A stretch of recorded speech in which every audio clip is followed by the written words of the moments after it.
Et yo, c'est là tous, c'est Kenzo. Aujourd'hui on se retrouve pour une nouvelle vidéo. Je vais vous présenter le top 8 de la Illumis Cup 5. Mais d'abord, je voulais vous montrer tous les decks qui étaient représentés. Parce que y a quelques trucs assez rigolos. Et puis voilà, c'est tout. Juste, il y a des trucs sympatoches. On a du Brazegali Chifours. Donc un petit mélange 6-4, mine de rien. Pas déconnant. Petit Euphorie, un Morpeko Single Strike. C'est pour être rigolo qu'un de ces quatre je vous le fasse en vidéo, parce qu'en vrai, il y a de quoi se taper des petites barres. On a du Gengar, on a quelques trucs plutôt sympas, et évidemment les plus représentés, 10 Other. Alors forcément je vais pas aller regarder dedans, parce que ça veut dire ce que ça veut dire, hein, c'est d'autres decks. Mais voilà, c'est quand même vachement cool, et du coup on va regarder le top 8, voilà. Alors on va commencer avec Dragonite. 9, 9, 6, 7, 0, 7, 5, je pouvais pas le dire en anglais, c'était trop compliqué, qui jouait un Zacian. Zacian qui avait d'ailleurs gagné 2 Illumis Cup sur les 4, et après c'était que des Dragapults, donc 2 Dragapults, 2 Zacian qui gagnaient les 4 premières Illumis Cup, et là, bon, vous avez probablement vu quel deck avait gagné, mais si c'est... Bah non. Bref. Du coup, petit Zacian, deck très connu, vous le connaissez, et il n'a pas trop évolué depuis la rotation finalement, donc c'est ça qui est plutôt sympa. C'est un deck qui se tient, qui est assez simple, comme vous le voyez, hein, la compo est très simple, et marche super bien en fait, donc pas besoin d'en faire plus quoi. J'aime bien les 2 Arachuti, x2 c'est bien, des fois x1 c'est... s'il est dans les récompenses, voilà, tout simplement. Ensuite, on a Nicolas Homa qui jouait Ice Rider, un deck que j'aime beaucoup, Ice Rider, je sais pas, j'aime beaucoup le Pokémon, et il jouait un Suicune. Suicune qui reste quand même un Pokémon très très fort, de par son talent et son attaque. Et du coup, ouais, tout l'intérêt qu'il a, c'est que il peut taper les Amazenta par exemple, ou les Givrali, même si Givrali, c'est malheureusement nul, hein, mais bon, écoutez, qu'est-ce que vous voulez. Du coup, voilà, je remarque que je suis à des kilomètres de ma caméra, bon, enfin de mon téléphone qui me sert pour la facecam. Bonjour, je ne regarde pas où il faut. Du coup... voilà, c'est une compo plutôt classique, hein. Quand on regarde de Ice Rider, il y a 3 quick shooting pour un seul Shady Dealing. Après, d'un autre côté, étant donné que Ice Rider lui-même met 250, c'est déjà pas mal. Et puis voilà, pour 2 énergies haut, ça va très très vite, donc voilà, c'est très bien. Et le petit Suicune en guise de deuxième attaquant, ce qui est bien. On a, ça joue Cheryl. C'est un petit peu osé, parce que du coup, il pourra pas remettre d'énergie haut, enfin, à part depuis la main. Quoique, finalement, d'un autre côté, si tu peux soigner entièrement un Ice Rider et le remettre à 320, c'est peut-être pas si mal, donc l'idée est exploitable, je pense. Un Roy, très très bonne carte, hein, vraiment, elle est très très forte. 3 sentiers blanchis, mais oui, parce que à part votre Suicune, il n'y a rien qui ait des talons.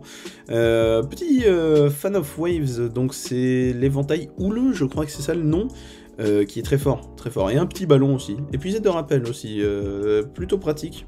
Surtout avec tout le line-up Inteleon. Ensuite, on va passer à ce que tout le monde se doutait qu'il y aurait dans le top.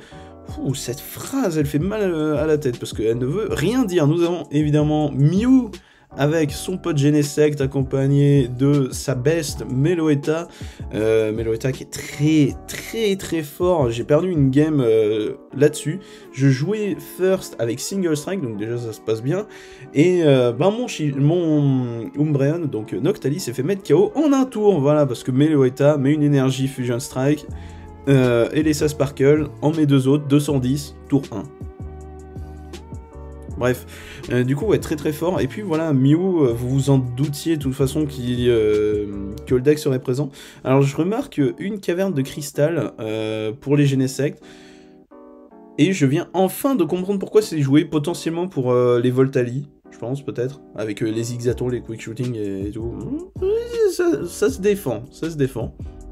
Le Battle VIP Pass et le Cramomatic. Donc Nigomix 3000, c'est ça, incroyable. J'adore le nom français. Donc voilà, petit Mew, et on va pas rester longtemps dessus parce qu'il y en a un autre, du coup, qui doit ressembler énormément. Lui, il joue pas la caverne de cristal, il joue que 3 stades, donc 2 trading courts et un cimetière ancien. Ouais. Je sais plus ce que je joue moi comme quatrième stade. J'en joue un quatrième. Par contre, moi je joue pas l'accord de sortie et c'est une très bonne idée parce que, ben, mine de rien, accord de sortie, ça reste quand même assez intéressant comme carte parce que certes, ça switch l'adversaire, mais c'est l'adversaire qui choisit. Mais d'un autre côté, nous aussi on switch et du coup, dans un deck où tes Pokémon principaux n'ont pas de coup de retraite. Autant dire qu'on s'en fout, sinon voilà, c'est une compo assez classique, très peu d'énergie, parce que on peut le mettre depuis le deck carrément, donc incroyable. Et la petite Vitality Band qui est plus 10, voilà, c'est juste trop fort. Et je sais plus, je crois que ça fait juste plus 10, les attaques de ces Pokémon, ouais, oui c'est ça, c'est juste plus 10. Eh, mine de rien, c'est pas mal, hein. Imaginez, votre Mew copie l'attaque du Genesect, ça fait 210, plus 10 du Vitality Band, ça tue un Zacian, donc finalement, c'est pas mal. Ensuite, on a Javier T, parce que je crois que en espagnol, le J se prononce R, enfin, bref, qui avait d'ailleurs gagné une Illumis Cup avec Zacian, il revient, il refait top avec Voltali cette fois, un joli top 4 quand même, donc ça c'est pas rien, et puis voilà, donc Voltali qui est vraiment un deck très bon, en fait il n'est pas très souvent représenté comme vous l'avez vu, et puis généralement c'est ça, il n'a pas beaucoup de présence dans un tournoi, mais ça va souvent très loin, et là sur les 59 joueurs de la Illumis Cup 5, et ben, il a fait 4ème, et ça, bah, c'est quand même pas mal.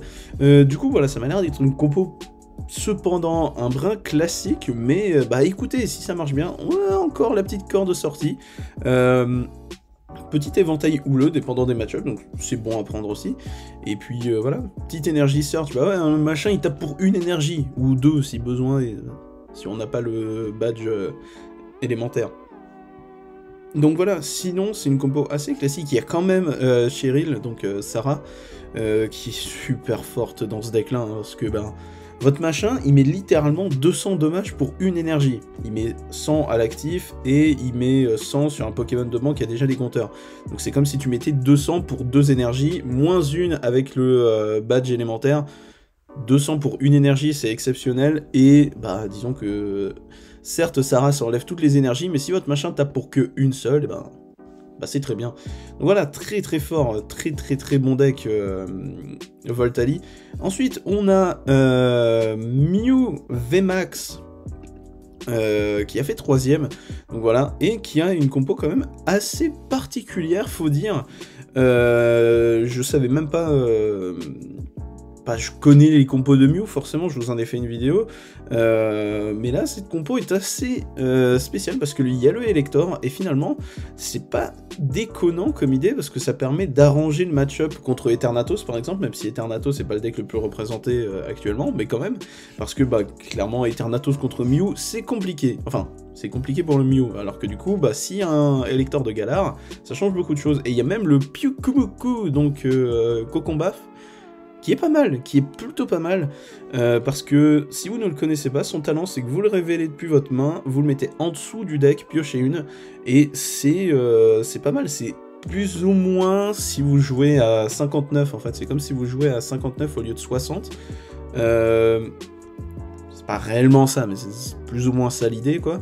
Et c'est pas mal. Lui, il joue à Pioni, donc c'est Dylan en français, qui est fort, qui est plutôt pas mal. Et étant donné que il joue le Elector, c'est plutôt plus intéressant comme ça, et ça permet d'ajouter ces Aurora énergie qui vont remplacer une énergie combat, l'énergie combat qu'a besoin le Elector. Et le truc qui peut être rigolo, c'est que ça peut faire attaquer le Genesect hein, si besoin est. Donc finalement, pas trop mal. Hein. C'est une bonne idée, et du coup c'est le Mew qui s'est classé le mieux, donc ça c'est pas mal.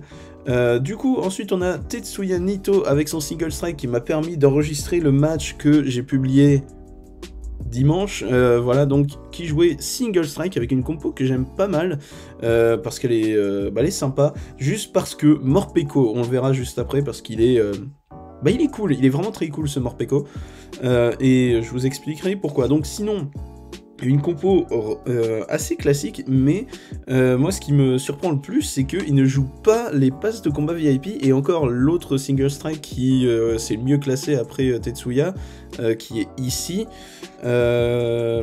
SMB du 07 qui jouait ici. Bah, en fait, je dis n'importe quoi. Mais alors, c'est celui d'après qui jouait pas les Battle VIP Pass aussi, je crois. Tac, non, c'est ça. Donc, assez rigolo parce que je pensais vraiment que c'était la carte qui aidait réellement Single Strike. Et bah, comme quoi, il n'y en a pas spécialement besoin. Perso, je préfère parce que ça garantit vraiment quelque chose. Mais si Single Strike a fait deuxième à la Illumis sans Battle VIP Pass, c'est qu'il n'y en a pas forcément besoin. Voilà.